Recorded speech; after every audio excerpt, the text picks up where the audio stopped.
Whoever is announced as our new leader needs our full support. We need to get back out in our communities, rebuild trust with the electorate, and show that we're on the side of people who want to contribute to society and get on with their lives. We all have a role in making that happen. Now, ladies and gentlemen, please welcome our final two candidates for the leadership of the Conservative and Unionist Party, Kemi Badenoch and Robert Jenrick.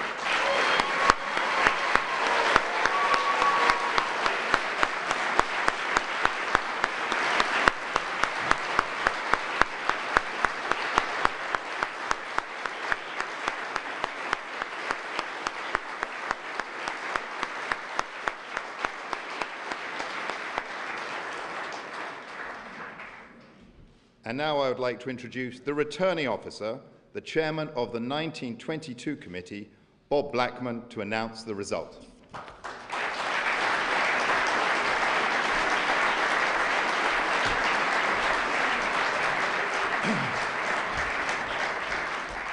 Well, thank you, Richard, and I think the whole party owes a debt of gratitude to you as party chairman since the general election.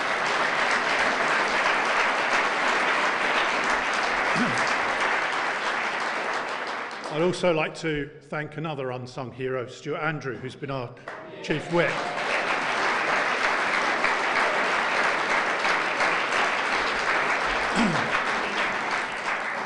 So we suffered a devastating defeat on the 4th of July, and on the 5th of July, Rishi Sunak decided he would step down as party leader.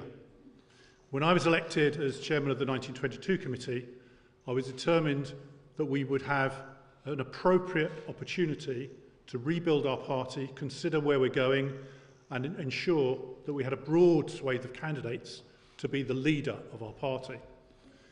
Some people said, let's have a short campaign and get it over and done with. Others said, let's have a long campaign into next year. So we reached a compromise. And I think it's fair to say that as a result of the parliamentary process, and indeed the excellent party conference we had, we made party conference a really exciting conference for representatives to attend. So when we decided the process to whittle down the number of candidates from 6 to 4 to send to the conference, that started obviously a process and ends today. Now, members obviously have had the opportunity to vote online and by postal ballot. Some people said they wanted the debate and the opportunity for the new leader to address the budget that we knew was coming. Frankly, I wanted to make sure that Rishi got that chance to give that speech on Wednesday.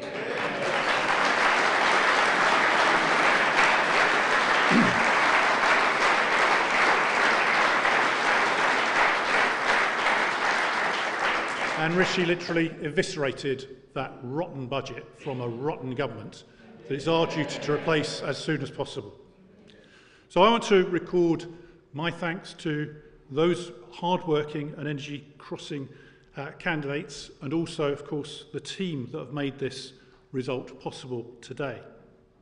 So, before I announce the result, let me thank the party board, the National Union, and all the party staff, in particular Victoria Carslake, who will be leaving us after this particular event, to Civica Election Services for the professionalism they've shown in dealing with the ballot, in both distributing and collecting the votes, both online and by post. I'd also like to thank my Vice Chairman, Martin Vickers, and my Treasurer, Geoffrey Clifton-Brown, my fellow officers of the 22 who enabled the parliamentary process to proceed smoothly, and indeed my parliamentary assistant, Harriet Shoesmith, who did all the work behind the scenes to make the ballots possible in Parliament. And finally, of course, I'd like to ensure we give thanks to the party members. I was determined when we started this process that our party members would have the last word on who our leader should be, and they've done so. I'd like to thank Kemi and Robert for the way they've conducted themselves during this campaign. They've both been outstanding candidates and both worthy candidates to be leader of our great party. Now, the time that you've been waiting for, the result. So I, Bob Blackman MP, Chairman of the 1922 Committee and therefore returning officer for the Conservative and Unionist Party leadership election, declare that the total number of eligible electors was 131,680. The turnout in the election was 72.8%. The total number of votes rejected was 655, of which 610 were rejected because they were either unmarked or void for uncertainty, and 45 ballot papers rejected because they'd voted for more than one candidate.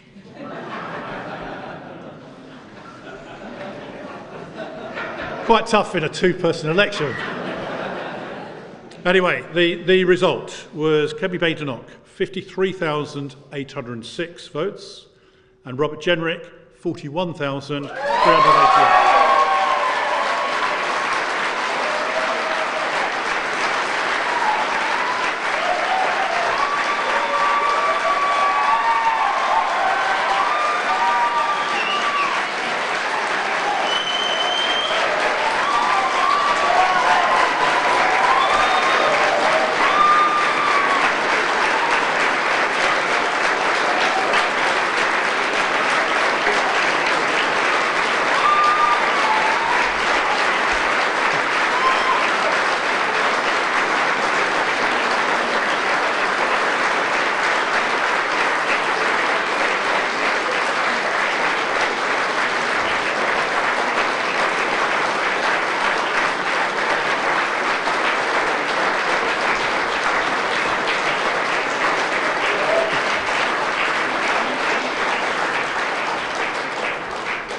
Now the important bit.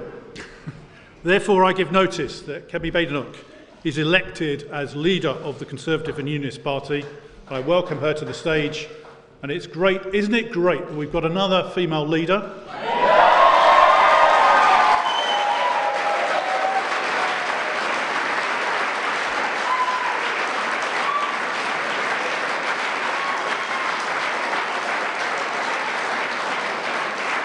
And isn't it great that we're the first party to have a black leader of the party?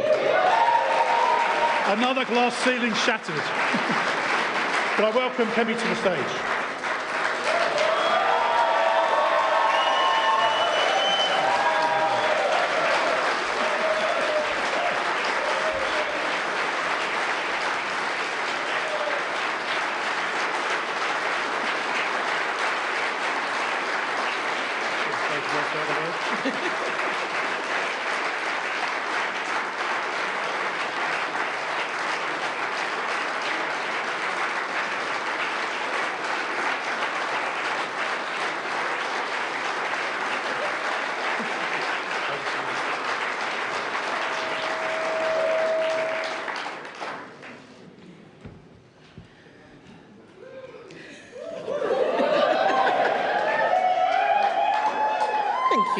Thank you, everyone. And I want to start by thanking Richard Fuller for his work as our party chairman since July.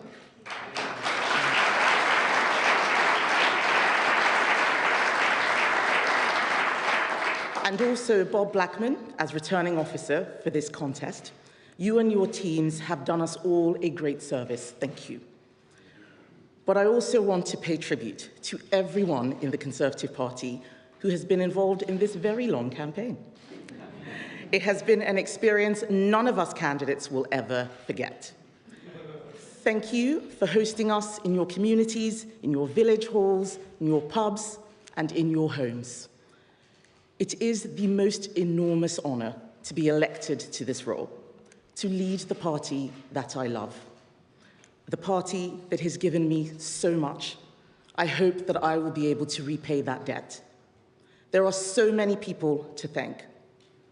Firstly, my family, especially my husband, Hamish.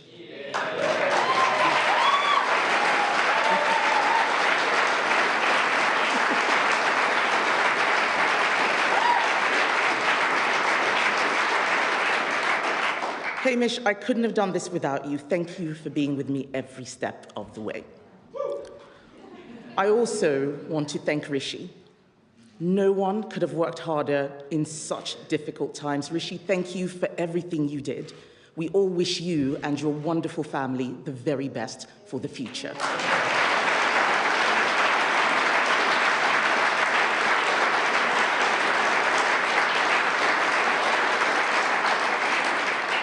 I'd also like to pay a special tribute to Robert Jenrick, who has fought a great campaign.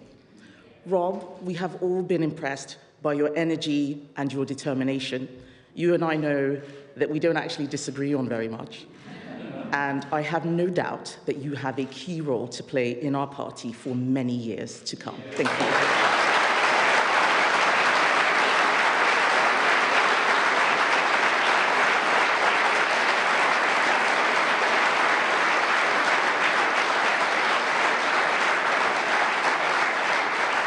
I'd also like to thank all the other candidates, Priti, Mel, Tom, and James, for your kind words and your many insights. We have come through this campaign more united, and the party needs you now more than ever.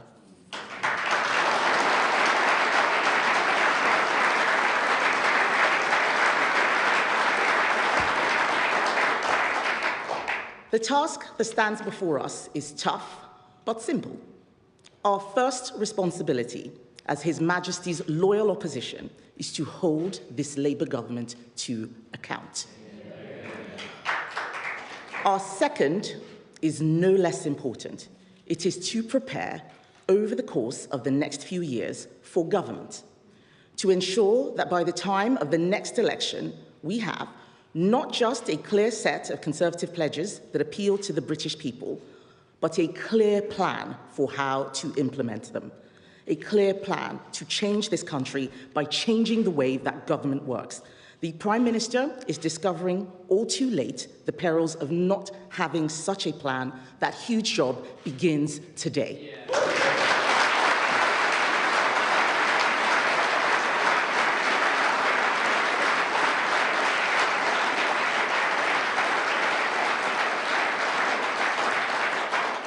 It will seek to involve all of our colleagues in Parliament, in the Scottish Parliament, the Senate, our friends in Northern Ireland, as well as councillors and party members. But this is not just about the Conservative Party. It is about the people we want to bring back to the Conservative Party. It is about the people we need to bring into the Conservative Party. It is about what the Conservative Party needs to be over the next 5, 10, and 20 years.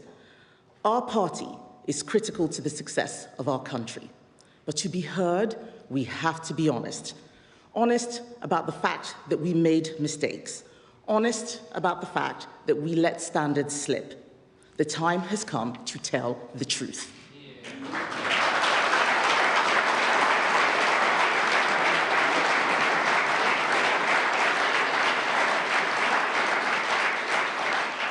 The time has come to tell the truth, to stand up for our principles, to plan for our future, to reset our politics and our thinking, and to give our party and our country the new start that they deserve.